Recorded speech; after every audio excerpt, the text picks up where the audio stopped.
Ladies and gentlemen, this session will examine regional connectivity requirements, especially enhancing regional infrastructure and agreements, improving conducive business environment, and investing in human development. Ladies and gentlemen, without further delaying, now I am going to invite Honorable Chair of the session, His Excellency Yao Jing. Yao Jing is currently the Ambassador of People's Republic of China to Pakistan. Sir, please come on the stage. Thank you, sir. Ladies and gentlemen, I am going to invite our guest of honor, Dr. Guntur Sugiyarto, Principal Economist, Pakistan Resident Mission, Asian Development Bank. Sir, please come on the stage. Ladies and gentlemen, I am going to call our worthy panelists. First one is respected Dr. Shahid Rashid, Executive Director, Center of Excellence for CPEC. Ladies and gentlemen, now I am going to invite our second panelist, Honorable Ambassador Syed Hassan Javed, Director, Chinese Studies Center, NUST, Islamabad. Sir, please have a seat on the stage. Our third panelist of the session is Honorable Dr. Chao Hai, Center of Social Sciences, China. Sir, please have a seat on the stage. Our fourth panelist of the session, Dr. Jamshed Opal, Associate Professor, Catholic University of America, Washington, D.C., USA. Sir, please have a seat.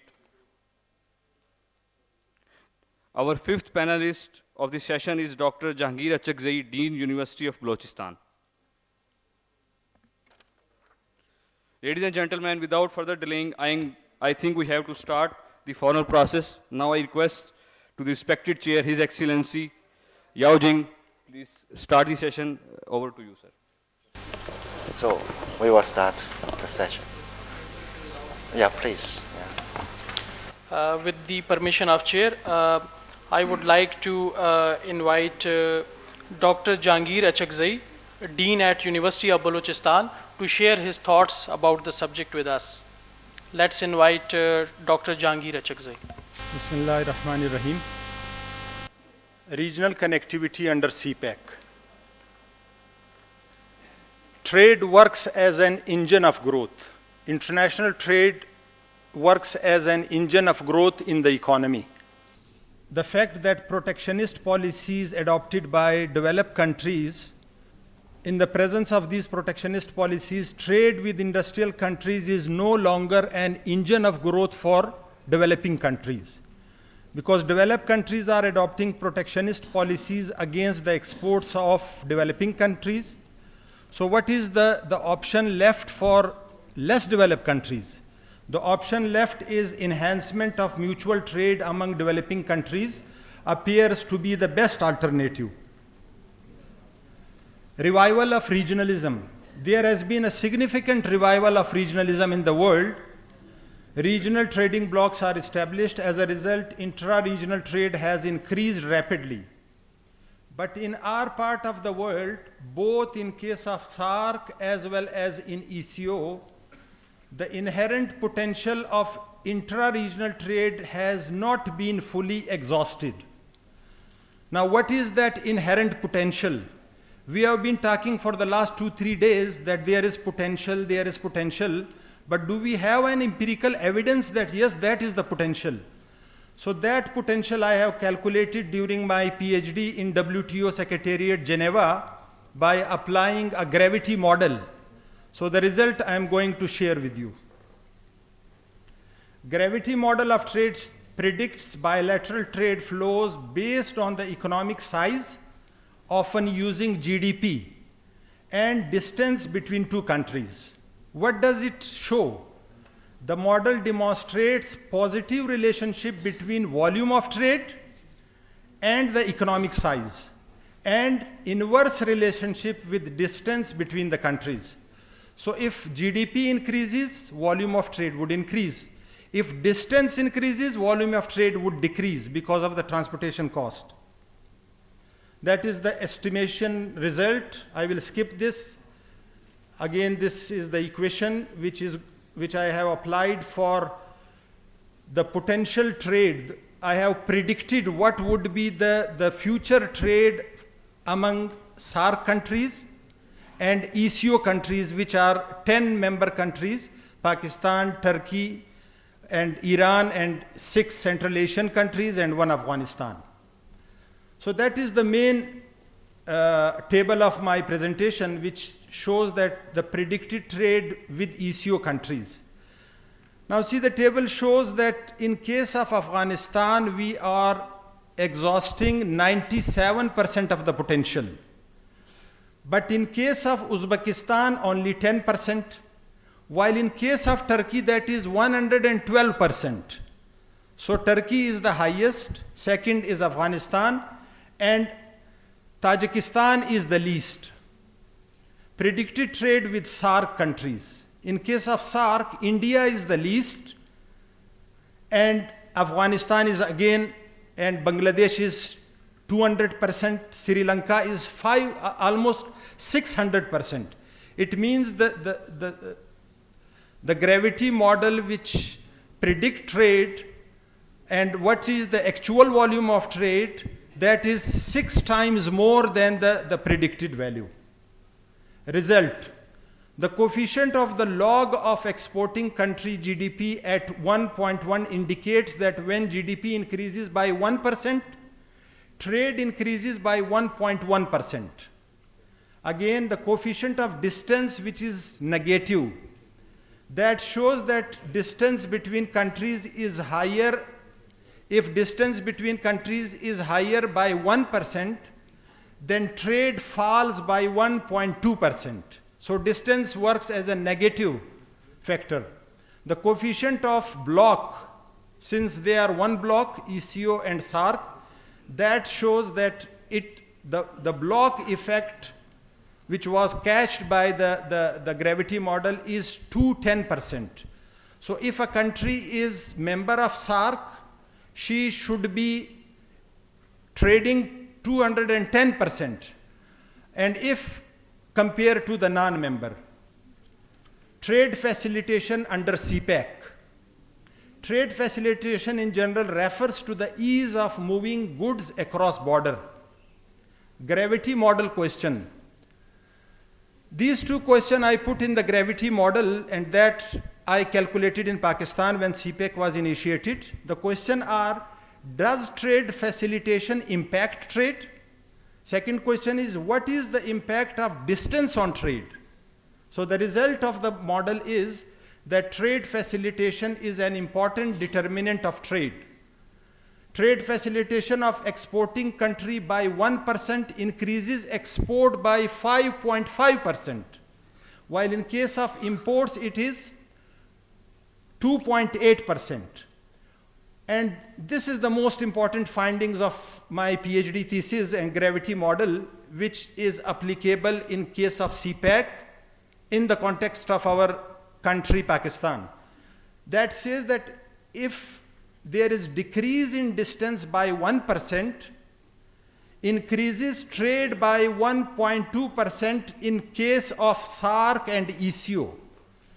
So because CPEC is going to facilitate our trade and reduce the distance, so if 1% distance is reduced, trade would increase by 1.27%. And CPEC is going to reduce around 2,000 kilometer distance in case of Pakistan. Findings. Improvement in the trade facilitation can lead to significant gains in trade. Infrastructure, logistic improvement lead to largest gain in trade. So if we improve infrastructure, physical infrastructure and logistic, it would be a great gain for trade.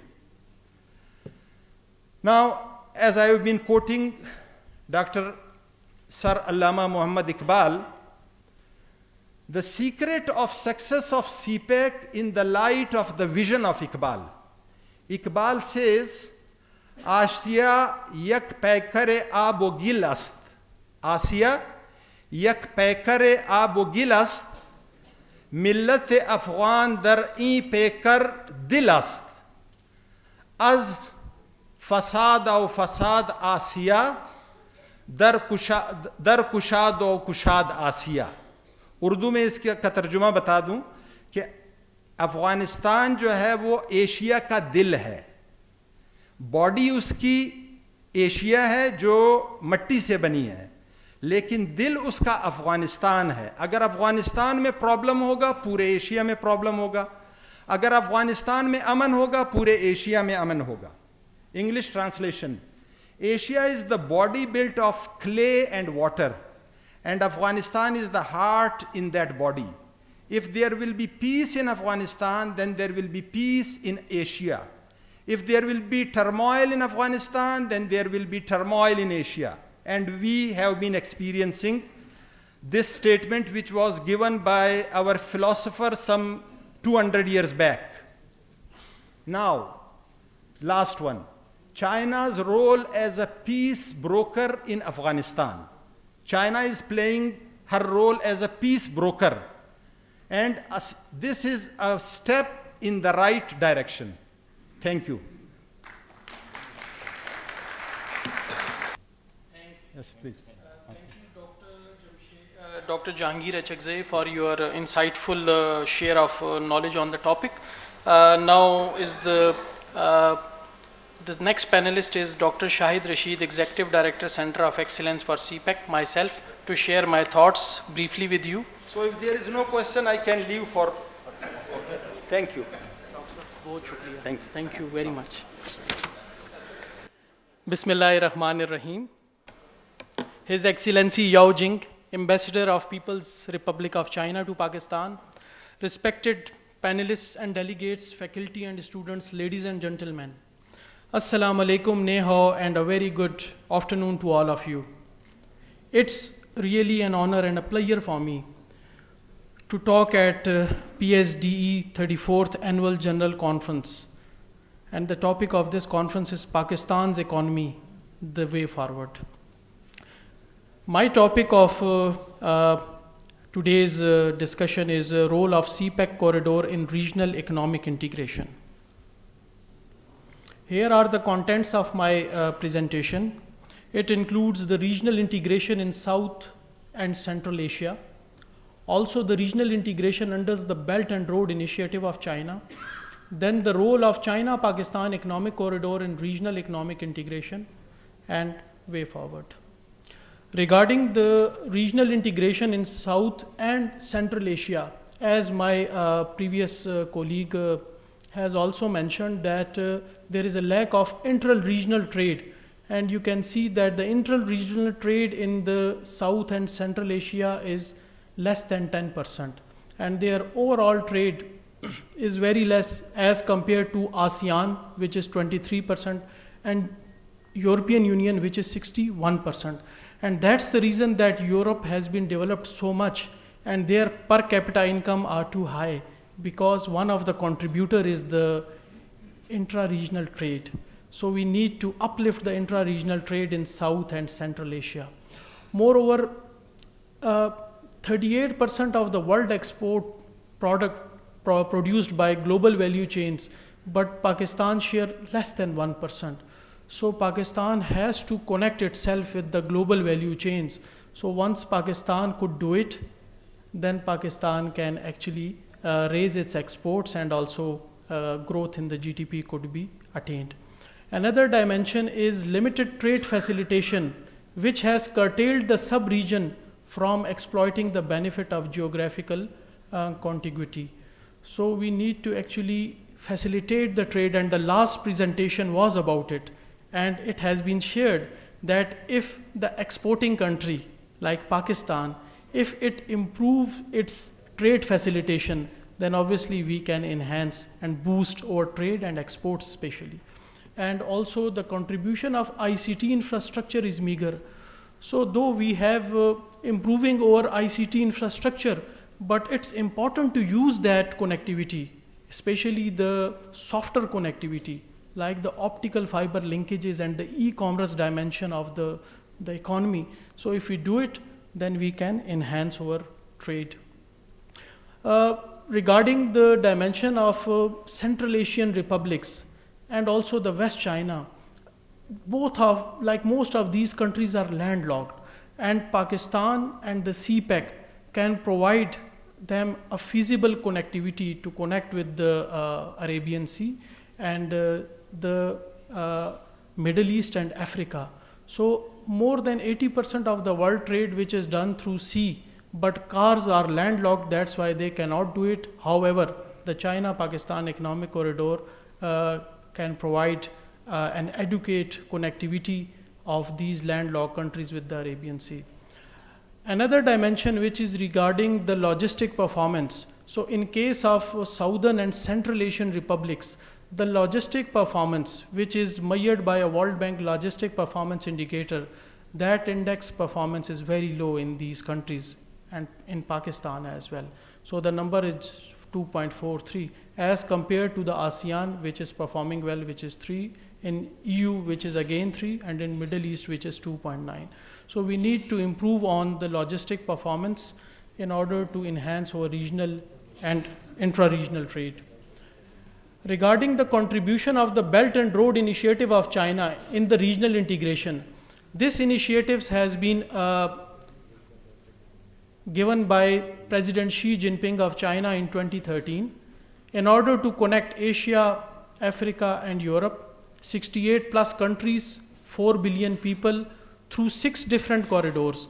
And 3 of those are the maritime related corridors, whereas 3 others are the land related corridors, and one of the pilot corridor among those 6 is the China-Pakistan economic corridor, which is connecting the Xinjiang autonomous region of China, the West China, with through Pakistan with the Arabian Sea. Regarding the provision of the Belt and Road Initiative for the regional integration, it's a multifaceted, and there are 5 dimensions in which BRI is offering the regional integration provisions. One is connecting infrastructure, which is planning and building connected infrastructure across these 68 countries in the 3 continents and creating the infrastructure network that connects Asia, Europe, and Africa. So apart from that physical and hard connectivity infrastructure, the BRI is also supporting the unimpeded trade through removal of barriers to investment and trade, and also discussing free trade areas with countries and regions along the Belt and Road corridors. The third dimension is policy coordination. It's another important dimension because if the policies are synergistic among these different countries of Belt and Road Initiative, then they could gain the best out of it. So promoting intergovernmental cooperation on policy, also building a multi-level intergovernmental mechanism for macro policy exchange and communication. Another dimension is people-to-people bond. This is very important because it creates harmony and it creates cultural synergies. And once the trust is there among the people, then they could better do the trade and boost the trade. So in that regard, inheriting and promoting the spirit of friendship and cooperation along the Silk Road, and also carrying out extensive cultural, academic, and talent exchanges. So these are few of the dimensions under BRI, and the last one is financial integration. This is another important dimension to deepen the financial cooperation among the BRI countries and promote systems for monetary stability system, investment and financing, and credit construction across the Asia and Middle East and Europe. So these are the dimensions which BRI is offering, but the beauty in the BRI is that all of these countries have to come up with their own proposals to China and to the other countries of BRI in order to make win-win cooperation and win-win projects. If every country is contributing to that regard, then obviously they can get benefit. And European Union model is in front of us, where a lot of countries are actually sharing their policies, sharing their infrastructure, sharing even common currency. All of these have made the EU a success story, and we need to see in Asia the model and in Africa as well. So regarding the CPEC, as you know that CPEC is connecting West China with throughout the country by several road alignments, like the Western Corridor, which is connecting Xinjiang through Kashgar with Gwadar, and the eastern corridor, which is going through the Punjab, Sindh, and depart at Karachi. And there is a coastal highway as well, which is connecting Karachi with Gwadar. So there are different road links which have been established under CPEC in order to connect and in order to provide a feasible road linkages between China and Pakistan, and also it's opening up Central Asia, Africa, and Middle East. So regarding the China-Pakistan economic corridor, CPEC can provide most efficient trade route to access sea for West China, cars, and Europe. Also, it will improve the carbon footprints of the region, and in that way, the environmental implications could be minimized, because the other side of the trade is a long journey from the east of China to the Middle East and Africa. Provide better integration in the global value chains to Pakistan, around 800 kilometers Gwadar coastline available for value-added export industries. So if industry would be there, trades would be generated, and once trade would generate, then obviously these infrastructures which are in construction phase or otherwise constructed, this could be used. So export-oriented industry in Pakistan could boost the economic integration through CPEC. Advantageous geographical location of Gwadar for international trade of energy. So the international trade of energy is passing by the Gwadar. So Gwadar is a very opportunistic location for becoming an oil city, where hydrocarbon complexes and oil refineries could be established. And in the longer run, once the west of China and Central Asia develop, then obviously the petroleum could be supplied from Gwadar through pipelines to the west of China. And CPEC optical fiber enables trade in many services. This project is also completed, which has connected with China, with Islamabad.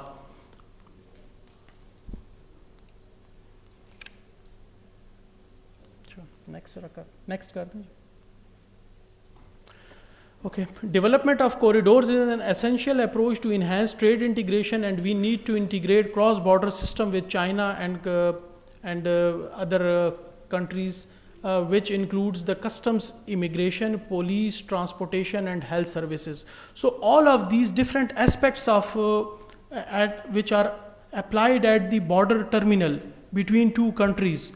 So these aspects are very important to be taken up between the borders of China and Pakistan at Hunjrab. So once a very, I would say, efficient border transactional terminal is available between both the countries, then obviously that will help out to transact the efficiency of the trade between China and Pakistan through CPEC.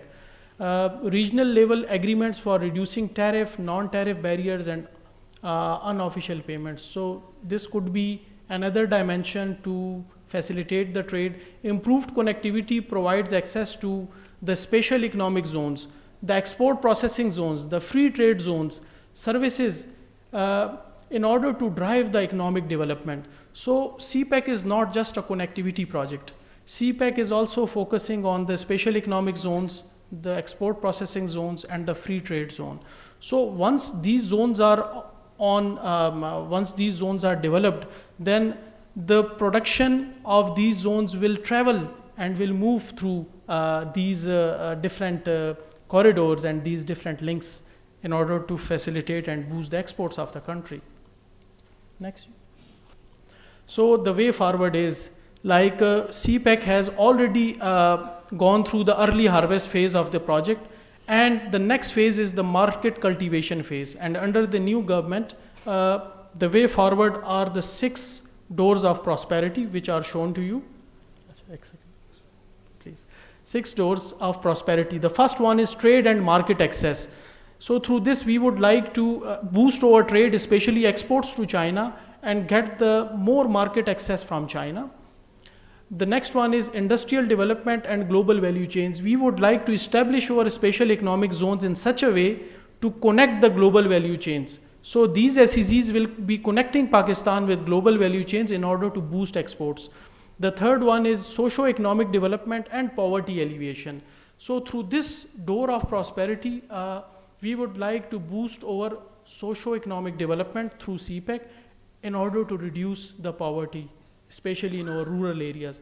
Agriculture modernization and marketing is another door of prosperity under CPEC, because we are generally an agriculture-led country, but our contribution to GDP is just 20% from the agriculture sector. So through agriculture modernization, especially with the cooperation of China, which has already established its agriculture sector, so we can modernize the sector, we can establish the technology transfer from China to our special economic zones to produce the technology and the machinery here, and then sell it to the local farmer of the small scale, so that they could modernize their agriculture to get more yield and market those products again back to China, because China is importing more than $100 billion worth of food every year from the world. So we would like to get more share from that. Gawadar Oil City I have already mentioned, and the blue economy at Gawadar, because the aquaculture in Gawadar is too much untapped, and through CPEC we would like to tap it. Regional connectivity and third-party participation. I have already mentioned regional connectivity. Third-party participation is that other parties, other enterprises and other countries could come to CPEC, where it is allowed by the bilateral partners China and Pakistan, where the opportunities are there, so that they could invest in those projects, so to construct collectively and then use it collectively. Thank you very much.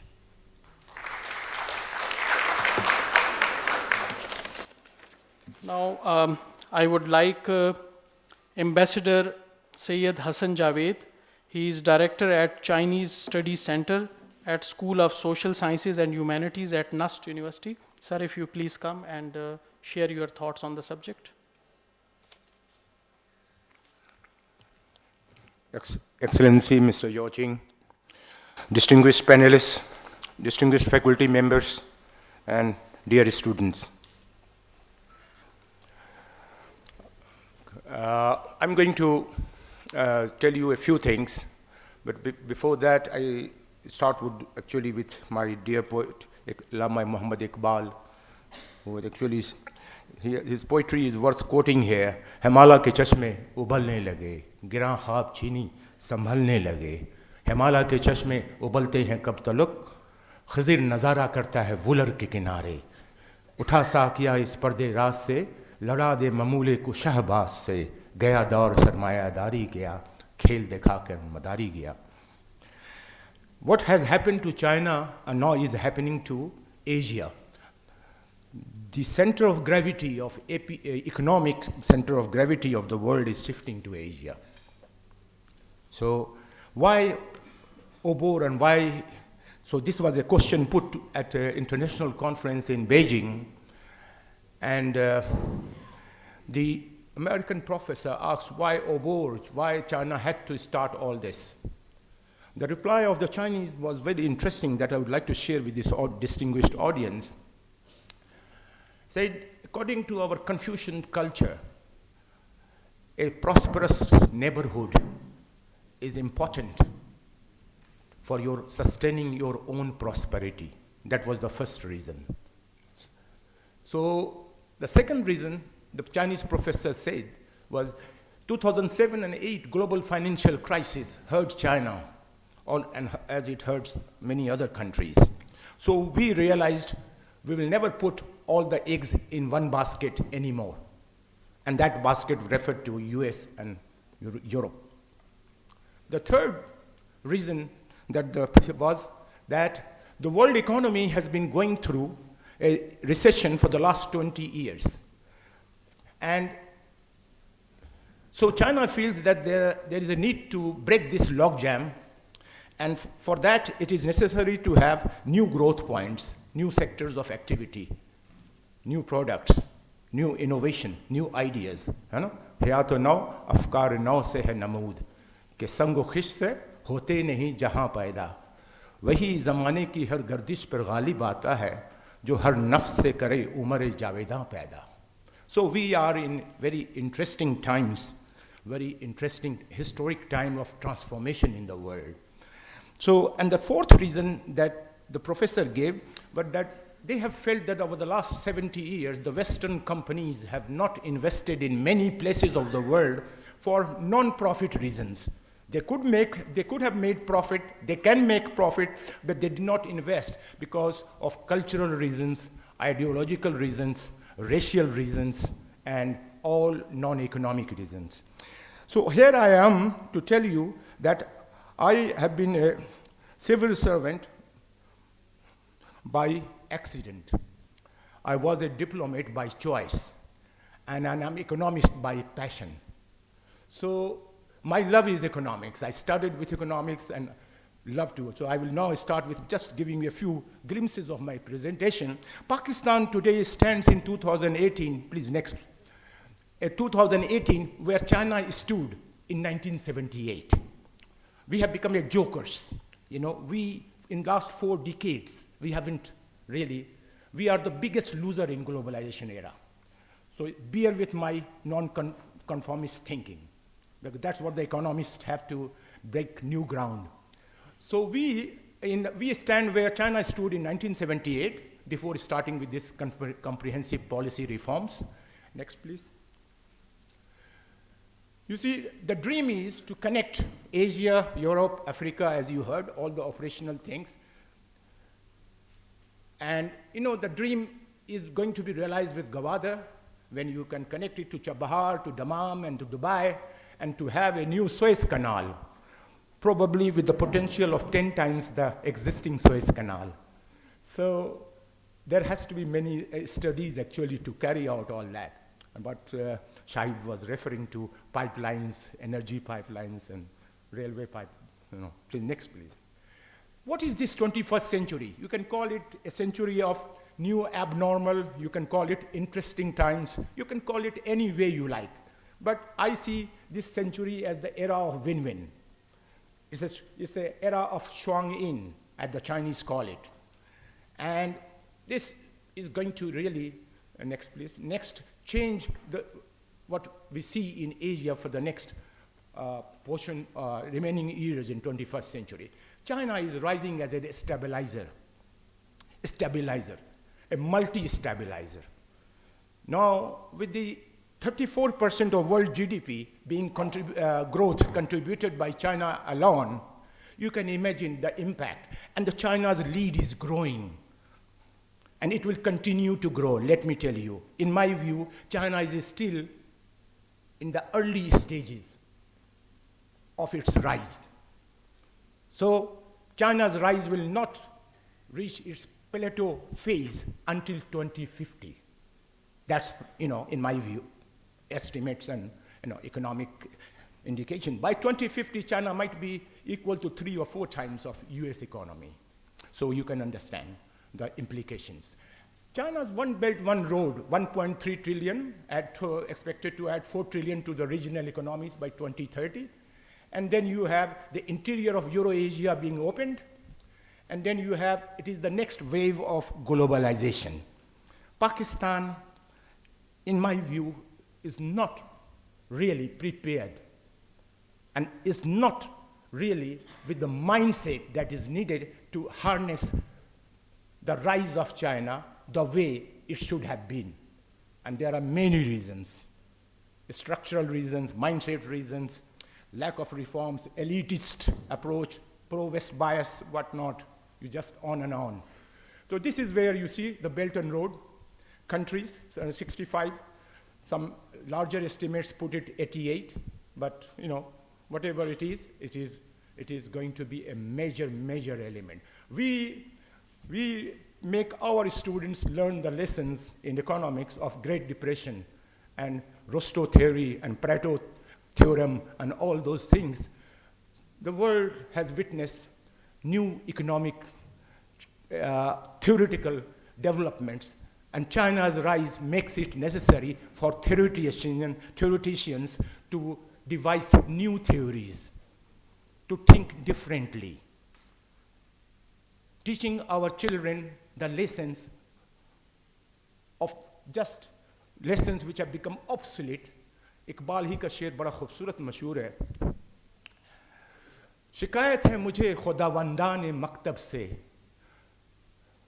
सबक दे रहे हैं शाहीन बच्चों को खाकबाजी का. Next, please. China's key partners in, you see, Pakistan figures out there among the key partners in Belt and Road. Look at the media. They didn't tell us in 4 decades China has risen as an economic superpower on our neighborhood and what kind of news we were having from there. We have been subject of media imperialism in this country. Next, please. Here you have the top destinations. These figures are old, but certainly I just thought to give you an idea that OBOR and CPEC and Chinese investment and Chinese promises and Chinese, strategy, they're all real, they are there, it reflects there. You see, this is Asia Pacific. Pakistan is at the convergence point. This is Lord, actually, destiny made us at the convergence point of land route and the maritime route. So we are the most blessed nation. Here you have, the West thought Pakistan is done already by 2013. I mean, it had seen that Pakistan's utility was probably over. With what has happened in Afghanistan, Pakistan actually was not now relevant. You see, West makes several mistakes always. After 2013, I know they had been circulating for many, many years on the Google a map of New Silk Route, where actually the only component which was missing was CPEC. So it took China a very hard to come back and tell that CPEC is the flagship project of OBOR and reiterate that the ancient Silk Route, this was the most important component of ancient Silk Road. So OBOR is incomplete, it cannot be complete without CPEC.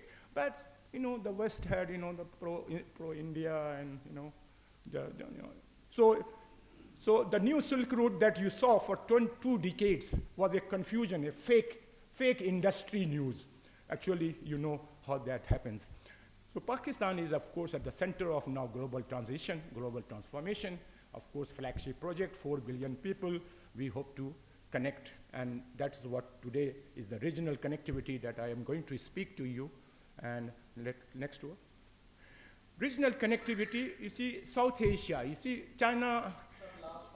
Last one. I will just complete that. Actually, there are some photos only. So CPEC will open up, of course, South Asia's true economic potential. Half of northern India is closer to Gwadar, and certainly there is a need for a different thinking in South Asia, which actually I don't see that coming from India. This is, look at it. It is as if one Russian scholar called Pakistan as the zipper state of South Asia, of Asia. Zipper. You know what zip is all about. Central Asian connectivity, we hope to have all these, pipelines and roads, and you have the corridors. In Pakistan, we quarreled over the corridor routes because each of us want it to go in front of our house, or maybe अपने सालियों के घर के सामने से गुजारना चाहते थे property prices के लिए. So we wasted our time a lot. You see, Middle East is going to be really, because China has now a new Middle East policy.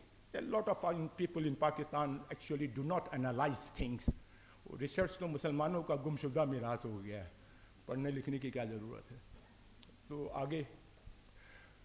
Well, for CPEC success, we need a software. We need a comprehensive policy of reforms, the way Deng Xiaoping started in China in 1978. In 1978, Pakistan had a per capita GDP 30% more than China. I sent 12 study missions with my visa signatures for Chinese teams to come to Pakistan to study Pakistan's experience. Next. Next, please. Well, there is something, not the previous one. You see, if we really play our ball well, if we really play our game well, if we really do our homework, if we come out of this mindset of pro-West bias and the elitist institutions that we have and the elitist thinking that we have that has carried us nowhere. And हम मखमल को टाट के साथ मिलाना चाह रहे हैं. China is now 100 years ahead of Pakistan. If we really want to change ourselves, we have to make this start equally level पर. ये मुकाबला million और trillion का हो रहा है. So, you know, we have lost precious time, and we continue to lose precious time, let me tell you. So we have of course, we can really become a major player, and that is what our Chinese friends want us to be, a major player in 21st century. We have the potential, we have the resources, but we don't have the necessary, you know, the policy reforms that we need in all sectors of our life. So, of course, these are ways to guarantee CPEC success, and we talk a lot because we specialize in 3 things: biryani, English, and cricket. Next. Here you have Pakistan. You had $42 billion in 70 years from rest of the world. Now you have 46, and then this 46 is 62 now. And let me tell you, if we really play our cards well in inviting the Chinese private sector investment who are just waiting there, I know 5,000 of them are ready to come to Pakistan. And 1,200 have already made the decision to come here. 800 of them have visited Pakistan. 29 have put up their shops. So, you know, we talk a lot, you know. We are very good in talking, but we have to become a nation of doers. I can tell you that Pakistan has a bright future. We are the most blessed nation and the well-placed nation in the world for the 21st century. All we need is a visionary leadership, a collective leadership, a governance reforms, and also we need a change in our mindset with a revival of our rich social capital heritage. Thank you. Thank you, Ambassador Syed Hassan Javed. And now I would like to invite Dr. Chao Hai, Center for Social Sciences from China. Let's invite Dr. Chao Hai. Okay. Thank you very much for inviting me here. Thank you for PIDE, and thank you for this distinguished guests to be here this afternoon. I'm very glad to visit Pakistan, actually this second time this year. In May, I had the opportunity to come here and also in this room to talk about issues related to US-China, to Pakistan and to CPEC. I think the name of this conference hall is called Crystal Ball. And for what happened in the past 2 years, we really need a crystal ball to look into the future and figure out exactly where we're heading. I think we're facing, even though with really optimistic views of the future, but we have to weather the storm, the headwinds that in the coming future we have to face together. So I'll start with some of my observations, because in the past 6 and more months, my institution and myself mostly deal with US-China relations, and particularly the trade war between US and China. So I'll give you less about CPEC, because I think my colleagues have talked about that very thoroughly. I'll talk more about US-China relations and how the rising populism in the West will impact not only China's economy, but also the global economy overall, and also China's foreign investment behavior. So what happened since 2008, I think our guests talked about 2008 a couple of times, and that financial crisis really started a new era. And in the past 2 years, I think we see the changing of global political economic structure rapidly because of the heritage we inherited from the 2008 financial crisis. And after that, I think we all know there's been a long term low interest rate from the Western countries, not only the United States, but also other countries following the suit. So that created severe inequality and debt in developing and emerging countries. That not only created a huge problem within developed countries, but also now we can see gradually the effect and the consequences of those economic decisions in developing and emerging markets. And after that, I think 2011, we started to see the Arab Spring and other color revolutions in other countries, leading to civil wars in Libya and Syria, creating massive forced migration into Europe, and some of those even to further away from other countries. So you can see that European countries under double pressure, not only economically, because you can see the economic slowdown, but also politically, because of large amount of migration into those countries. And because of those pressure, there's rising populism, coupled with this really widespreading social media since 2007 and 2009 in Western countries, including China. So you combine all these forces together, we see the rising populism, and inside the populism, you can discover this anti-elitism, I'll talk about that later, and racism, xenophobia, and nationalism. So all those factors started to impact current politics. You can see clearly what happened to those three countries. Right, in France, you have yellow vest on the street, lighting fires on the street of Champs-Élysées. You have the British minister facing confidence vote just yesterday, barely passed, and her whole plan of Brexit is facing difficulties, and we don't know exactly where that is heading. And then you have Chancellor Merkel. She will not pursue the next chancellorship, and she's going to probably step down in the coming years. So you can see that in Europe, the Central European Union countries are falling apart, and the structure, what we are familiar with, the rules-based, so-called rules-based global structure, is facing a lot of problems. And under this rising populism, I think my colleagues has already mentioned, one of the consequences is the rising protectionism. Because of anti-elitism, you also have anti-globalization, anti-globalist, as President Trump says it. And also, because of that, you have anti-connectivity. Because in this session, we talk about connectivity. However, there are a large portion of people who think that connectivity is not good, it's bad. And when you have more connectivity, you have people who they don't welcome into their society, you have cheap goods flooding their market, you have themselves losing jobs and losing social status.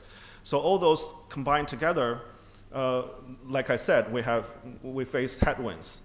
And you can see in Europe as well as the United States, you have a re-borderization, which means Brexit. The British wanted to step out of the European Union, re-establish their borders. You have President Trump advocating building walls, physical walls between the United States and Mexico. And also you have Turkey as a country, to receiving money from EU as literally as a wall to block immigrants coming into European Union. So you have not only that, I can name other efforts in other countries trying to erect walls and reinforce their borders, reclaim their so-called sovereignty to block other people out.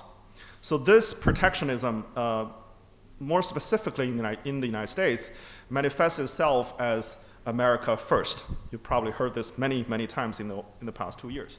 And then America says, oh, we're going to reindustrialize through tariff and tax cut.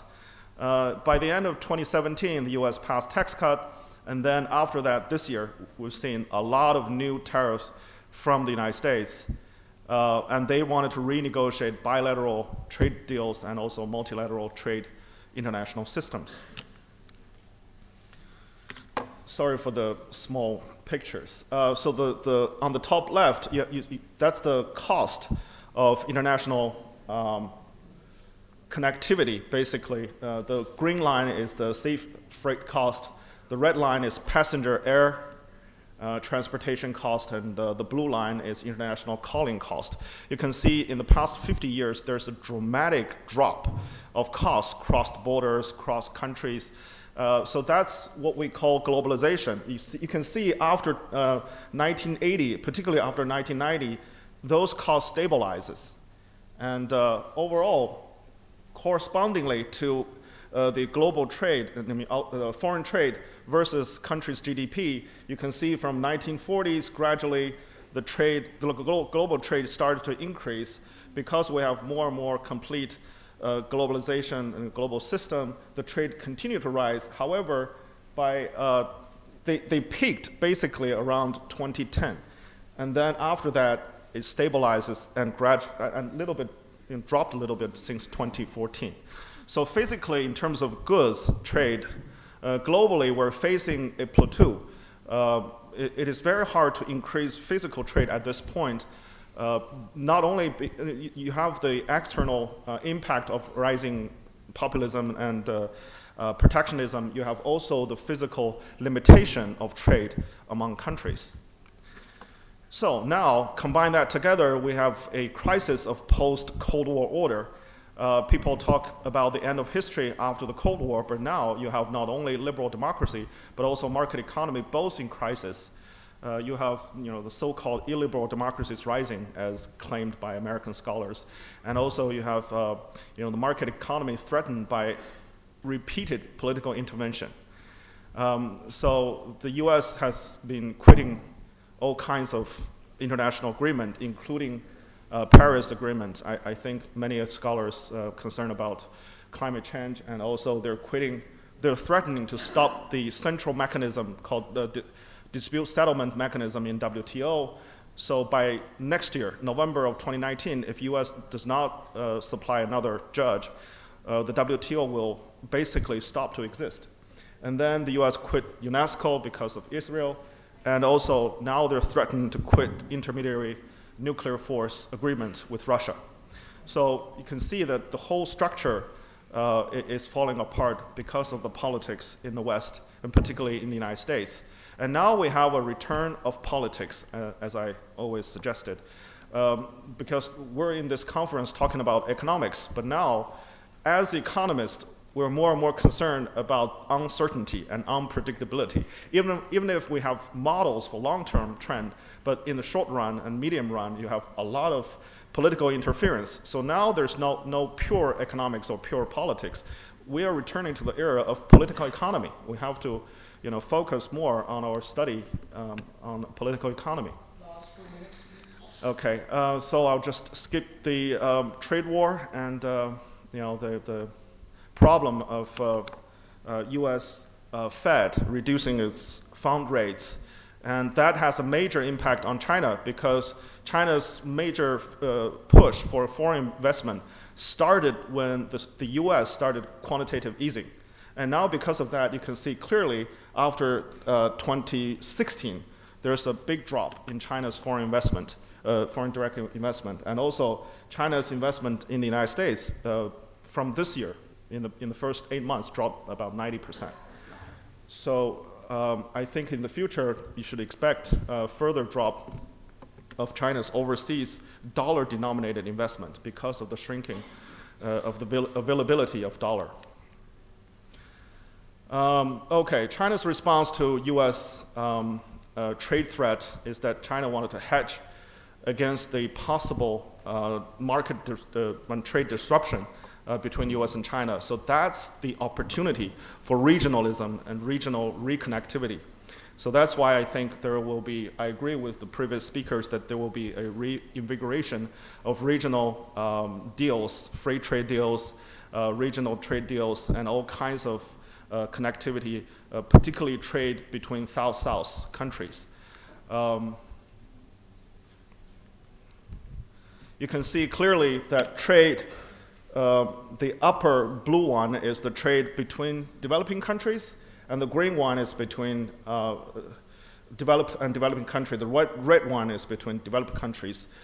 Since 1990s, the trade among South countries, between developing countries, between emerging markets, are increasing dramatically. And I think that trend will continue for the foreseeable future. So what's the future of CPEC? Well, since we have limited time, I want to propose a CPEC 2.0, which is that, because we've all talked about how to integrate Pakistan into this possible global supply chain, global value chain, that's all fine. But I think global trade has two parts. One is good trade, the other one is service. And Pakistan really needs to pursue a better position in service trade, not only with China, but also with the globe. In terms of tourism, I just give you one example. I recently visited Morocco. Morocco, before 2016, has no visa-free policy with China. By then, every year only about 5,000 Chinese visited Morocco. But 2016, we signed a deal. They have a visa-free policy with China. And by 2017, we have 100,000 Chinese visiting Morocco. 2018, this year, for the first 8 months, 140,000. So this whole year, we're expecting close to 300,000 Chinese visiting one single country. And if Pakistan increases infrastructure and also tourism attractiveness to China, you can have not only a booming industry, but also in a large part resolve the problem of foreign currency shortage. So that's some of my recommendations. And also because of the shortage of US dollar possibly in the future, Pakistan should increase our RMB, Chinese currency investment, and also using, I think globally, we'll see a rising of using alternative currencies than US dollars. And that will benefit both countries outside the US, including Pakistan and China. So I remain hopeful because I think CPEC will remain the flagship project for the Belt and Road Initiative. And next year, we'll have another big conference, international forum, I think in May 2019 in BRI. And hopefully we'll have presentable progress in terms of CPEC in that international forum. Okay, I'll stop here. Thank you very much. Thanks, Dr. Chow Hai, for sharing useful recommendations about CPEC. And now I would like to invite Dr. Gontor Sugiarto, Principal Economist at Asian Development Bank, Islamabad. Let's welcome Dr. Gontor. Thank you so much for having me. Given today is Friday, and given the theme of the session, and then given what the previous presenters already presenting, I adjust my presentation. I'm just going to bring 3 key messages in this session. First, let's put it CPEC in a global perspective. First, CPEC actually one of the 6 corridors that already mentioned previous speakers. I just would like to emphasize here that the benefit of CPEC is not only accrued to Pakistan. CPEC is going to open up the linkage of a landlocked country in the Central Asia to the access to the sea, to the Gwadar. This is very, very good potential. So the second most beneficial of CPEC program is actually going to be Central Asian countries. Yeah. So my first key message in here is that Pakistan now, actually in a very opportune time, is in the golden time. Pakistan can make this into game changer. Why? Because Pakistan has, one is big CPEC. Second, Pakistan also has CAREC. CPEC going to link up Pakistan with the global production network as well as global value chains developed by China. And CAREC going to provide a mechanism of Pakistan to the Central Asian region. So for Pakistan now, the key challenge number 1 is Pakistan need to develop economic corridors to make sure that CPEC and CAREC is part of the Pakistan economic corridor development, not the other way around. And then the key now,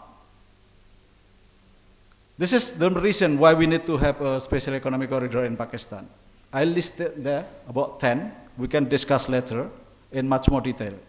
And then I come up with kind of 2 additional points which is coming up from our work now. We've been working a lot on this issue. Second point is about how to develop economic corridors. This is critical.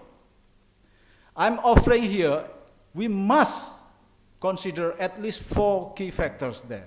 One is the economic aspect of economic corridors. We must consider the economic comparative advantage of Pakistan. Second is the institutional and regulation. This is very challenging because economic corridor development is cross-cutting issue. Third is about inclusiveness and sustainability of the economic corridor. And fourth is about the diaspora and external factor. This is very key for Pakistan. We have a lot of research about this, so we can discuss much more in detail. I'm happy to entertain you on that. This is the basic principle how economic corridor development in Pakistan must be developed. Right. The third point that I would like to bring up to this forum is, remember that part of the economic corridor is special economic zone, export processing zone, all of those things. Under the CPEC, we are going to have 9 special economic zones. Yeah? But in addition to that, actually, there are 57 additional special economic zones going to develop beyond CPEC. Now, why everybody crazy about special economic zones? Because the potential benefit of special economic zone is huge. China actually provides very good example. I just came from Shanghai. It shook me. In Shanghai, there's one special economic zone producing cruise ship. Do you know cruise ship? Cruise ship is like a city in the ship. Everything available there. And within the special economic zone, actually, all of the industrial there produced together and then coming up with cruise ship. This is really amazing. Look at the Airbus. They produce the wing somewhere else, a machine somewhere else, other somewhere else, and then reassemble in other country. There's old ways. China already produced everything in one special economic zone. This is something that we need to achieve. The biggest problem is, this is something that I would like to highlight, what is the picture is going to be about. The failure rate of special economic zone is very, very huge. Even in China, the failure rate is 77%, meaning the successful rate is only 23%. China managed to convert the failure one into something more productive, merge failure as easy into the one that's successful one, so that the overall result is very fine. But other countries, like my country, Indonesia, that we are going to develop special economic zone also. Pakistan, going to develop special economic zone also. Once we fail, remember the successful rate is only 23%, right? For other country, the successful rate is even less. Yeah? When we fail, this failure special economic zone is going to be kind of white elephant that haunting the industrial development in the countries. I'm not scaring you here. There's so many examples of failure special economic zone already everywhere. I have a complete comprehensive report on that. I'm going to submit this soon to the government and to other key stakeholders, yeah, for kind of lesson learned. This is the lesson that we learn from this comprehensive study, that to develop special economic zone, we must use this framework. This framework actually developed from global best practice and a kind of local knowledge. We already tested this framework all over the places, including to the Shanghai, Beijing, Shenzhen, and this framework is really worked well. So if Pakistan and other countries would like to make sure that special economic zone that they are going to be developed later on is successful, I submit this framework. Please make sure that you consider this framework. Thank you so much. Thank you very much, Dr. Gontor. And now I would like to invite my last panelist, Dr. Jamshed Uppal, Associate Professor at the Catholic University of America, Washington, D.C., USA. Let's welcome Dr. Jamshed Uppal. Your Excellencies, distinguished guests, Assalamu alaikum. My name is Jamshed Uppal. I am at Catholic University of America. My main field is finance. And as such, in this area, I am a student and I'm trying to understand the economics of CPEC. My first approach is to narrow down the scope a little bit. Because first of all, when we talk about region, we tend to talk about, Neel ke sahel se leke Ta Bukhara, Kashgar, so it becomes kind of too much to handle. And on top of that, we tend to ignore the elephant in the room, actually the junior elephant in the room. The other modification I want to do is to narrow my focus on the CPEC's infrastructure, especially the trade corridor, infrastructure relating to the trade corridor, because CPEC is a very comprehensive project, power plants and so on and so forth. And we can get, distracted by so many things. So let's just focus on these things. But you see, I being a professor, I always give pop quizzes. So let me ask you, I presume a lot of us are economic students, but you must be also, some of you must be students of economic history. So in the recent history, has there been a parallel to a major project which we can call an economic corridor? So we'll come back to that. Think about this. But so first of all, let me distinguish between the connectivity and corridor.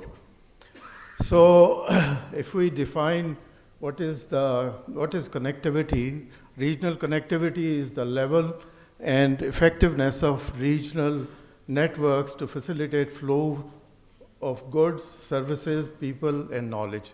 So there are like 4 dimensions of connectivity, not only the trade. Our main focus is, of course, on the trade, but there are other dimensions. More importantly, I wanted to point out that this is a network. And to understand this connectivity principle, we got to use our economic network analysis or social network analysis to really have a good grip of that. So that's where the distinction comes between the corridor and the network. Essentially, the network is how economic centers are interconnected, but the corridor is one of those links. Corridor basically links to communities within a network. So what is the answer to my quiz? Of course, the ancient Silk Road was a corridor. And, but in more recent times, you may have you may seen the slide. The Suez Canal is the prime example of a corridor. So here was the goodies of the East, and here was the West with the rapidly industrialization happening. And so there were 2 different communities, and they had to be connected. So Suez Canal is the prime example, and you may have caught Ambassador Shahid mentioning that this is the 21st century Suez Canal project. Suez Canal opened in 1869, and by 1875, Egypt was bankrupt, and we don't want to be that way. We don't want to go that way. So let's think about through this thing, and rest is history. We'll come back to this, why that happened. But moving on, so here is the network. And I'm stealing this slide from a very recent study. Actually, there have been a series of very detailed and very technical studies on this topic. And that is done by, this is macroeconomics, trade and industry global practices group at the World Bank. And here's the thing, so on the top we see these are 3 communities within Chinese. So what they did was to take major cities in China and Pakistan, and they have basically defined what the networks are. So 3 major communities in China, and then in Pakistan, that is the red dots you see. So what comes out at you from this picture is that Pakistan is kind of isolated from the network. So technically this is what we call a high degree of modularity, that these are 2 different modules. So what we want to do is to make a connection. So that's where the concept of corridor comes in. So we want to connect the Pakistani community to the Chinese communities, and that's the whole idea of, to my knowledge, to my understanding. So I'm going to focus on this and see what are the implications for Pakistan. So what is going on is that we see very little connectivity between the Chinese communities and the Pakistani communities, and that is the whole rationale of making this corridor. So the corridor is going to be like the Suez Canal, and but we want connectivity. We don't just want to be a corridor. We want actually to develop our own networks so that we can integrate with the broader regional network. So both countries are very much committed to this project and the series of projects. So what we want to now focus on is how actually to enhance the potential of these projects, how to actually fulfill the promise of the BRI initiative, how the country should prioritize various projects and initiate supporting services, what opportunities are going to be emerge, how do we capitalize on them, and how to basically leverage those opportunities, basically to boost the country's export potential. Because with the CPEC and the related projects, we are going to, of course, incur import liabilities. And in order to really offset those import liabilities, our main focus has to be to increase the export potential. So the ability of the country to maximize the benefit will depend upon not just being a corridor. We don't just want to be a corridor, but we actually want to spawn these nodes in terms of the network analysis. So we want to create these nodes, and that's where the special economic zones come into play. And that is the crux of the matter, that we got to make these special economic zones very successful. Not only successful, but what we want to do is to just lock in ourselves within this corridor, along this corridor, so we can take advantage of the wider regional network. So the key question is whether we just want to intermediate trade flows, just watching ships passing through canal this way or that way, or we want to participate in that trade flow. And our focus has to be towards north and east, because our trade has to be towards China and towards the Central Asian countries.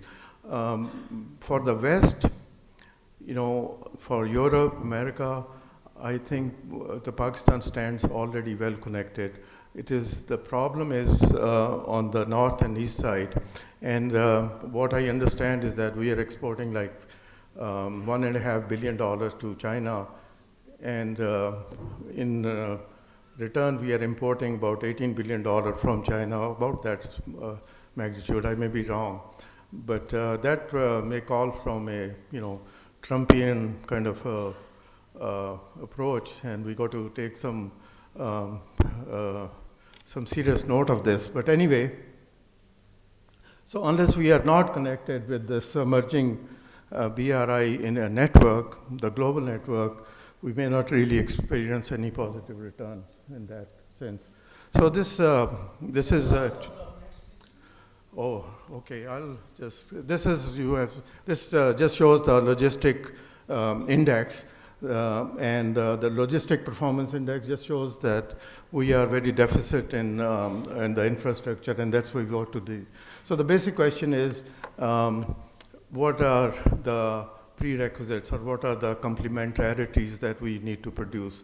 So in the last session, we had a session on regional connectivity the other day, and what I took from this was this phrase used by Dr. Mangla, which is that CPEC is not going to be sufficient. So we need more than it being sufficient. So we got to ask, what are the benefits, what kind of benefits are going to be accruing, and what are the characteristics of those benefits, and to develop financial strategies and to adopt economic policies which are commensurate with those benefits. So I'm going to go faster than this. We have already talked about the gravitational model, and in the first presentation, Dr. Achakzai talked about this. And this basically says that the potential depends upon the mass of the economic centers, but is inversely related to the square of the distance. But I want to move ahead for that.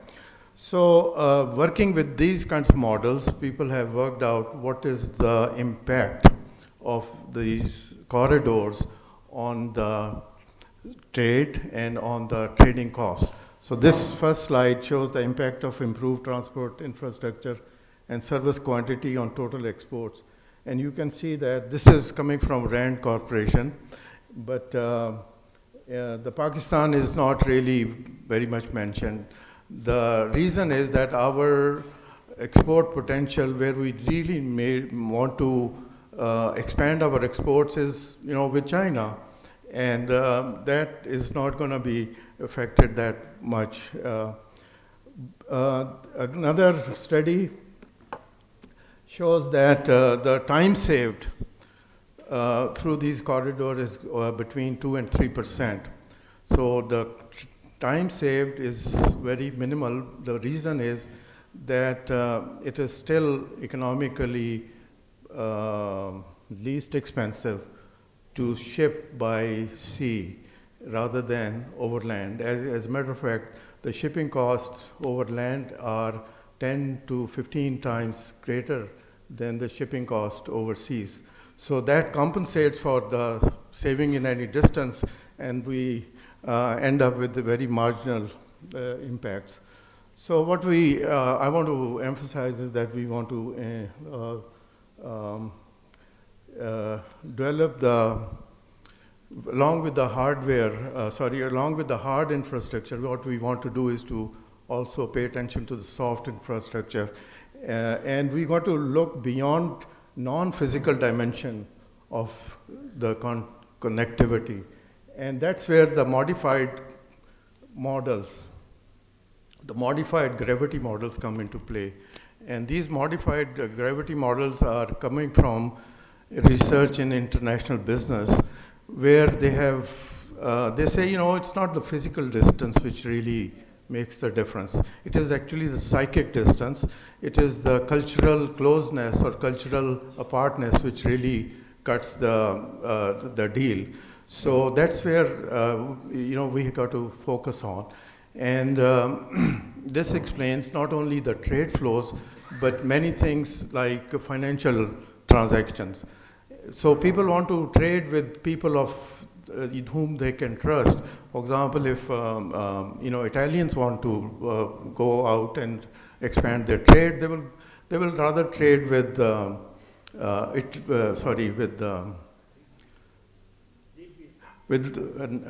with Libya, and so the French will rather go to Algiers and so on and so forth. The Americans will trade very happily with Canada and because the cultural closeness is very much, and the cultural closeness is not only, it's a state of mind. It's how you perceive how close you are. So what we want to do is to develop these people-to-people relationships so we can, be integrated with the regional trade networks. So that will be the key to increasing trade and becoming, integrated. In short, what I find out that the nature of benefits is becoming clear. Initially, the benefits would be very faint and very minimal, but I do agree with all the speakers, they have come before me, that long-term potentials are huge and we must do this. But that has implications. Initially faint, but long-term substantial benefits. But there are uncertain, so a lot of uncertainties. These are diffused externalities and spillover effects. So what we want to do is to somehow take these things into account. Another thing about the CPEC is still a supply push project. And the supply push is at the public level, at the governmental level. So what we want is to somehow convert into a demand-driven projects. Remember that Suez Canal was a demand-driven project. But the supply-driven projects are like, we talked about the Field of Dreams. This movie I must recommend everybody should watch. The Field of Dreams, which it says, if you build it, they will come. So that is the key phrase. If you build it, they will come. So that means if you are going to construct a road, people will start using it anyway. So that we have to make that transaction, that it has to be a response to the market demand rather than the other way around. On the financial side, I wanted to focus on that because we want to be mindful of the country's chronic balance of payment situations.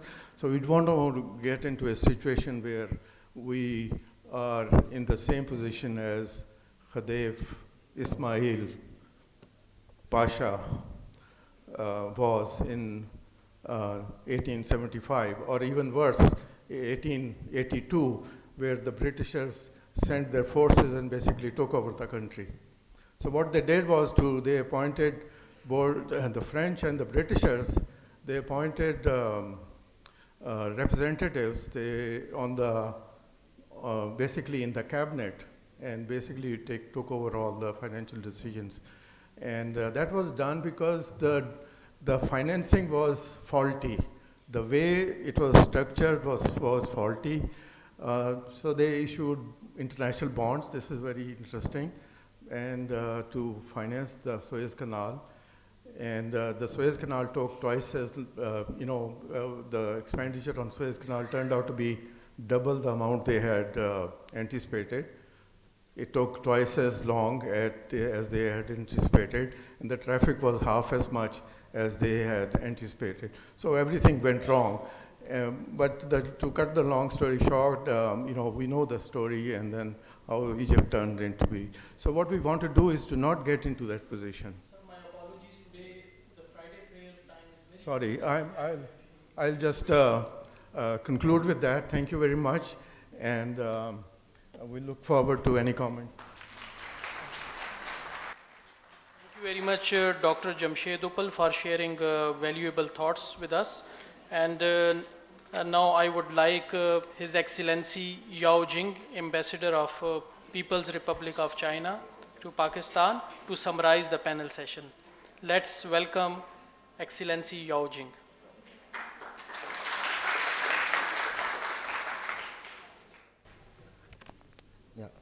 Very good afternoon. I think time is short, so I will conclude this panel.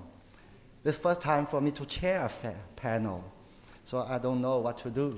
But I think that this panel is very interesting and very useful for me to learn from your views, to learn from your expertise. So I would like to conclude and sum up this panel by your comments about CPEC, which I think it is very much beneficial for us, the Chinese government and the Pakistan government, for a better implementation of the CPEC.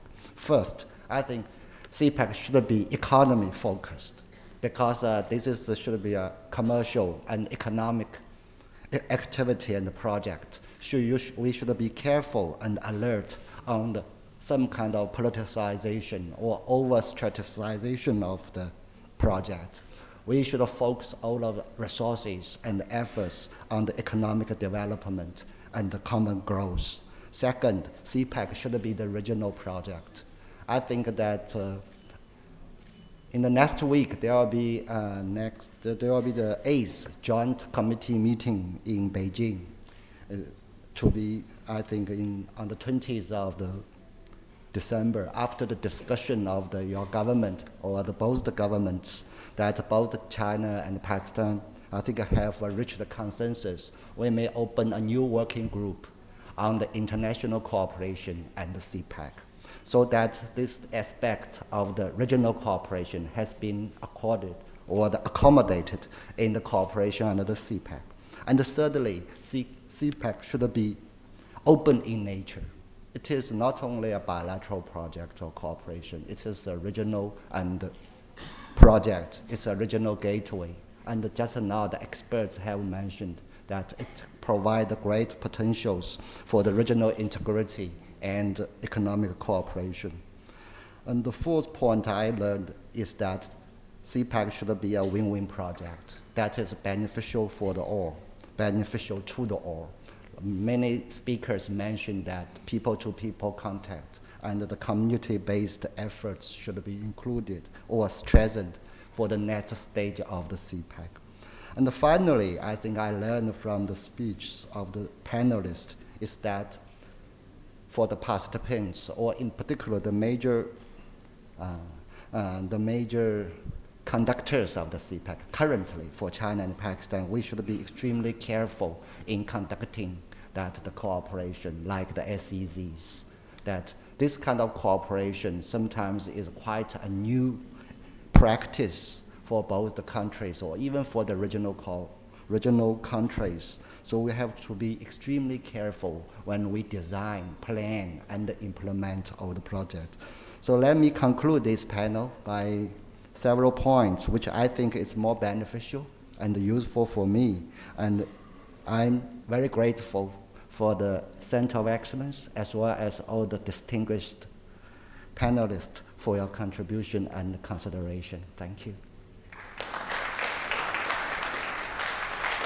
Thank you very much, Excellency Yao Jing. And now, due to scarcity of time, we will not be able to take the question-answer session. So let me hand over the mic to the administration.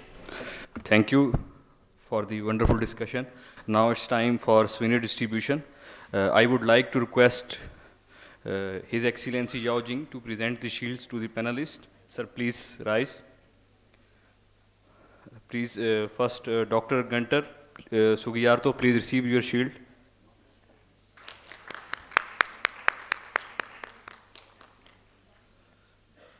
And now, Dr. Shahid, please receive your shield.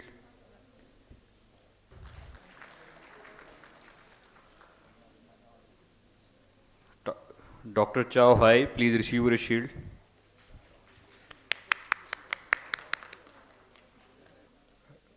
Dr. Jamshed Opal, please receive your shield.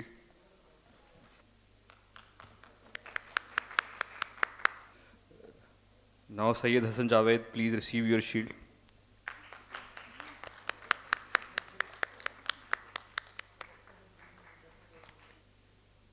Now I request Dr. Gunter Sugiyarto, please present shield to His Excellency Yao Jing.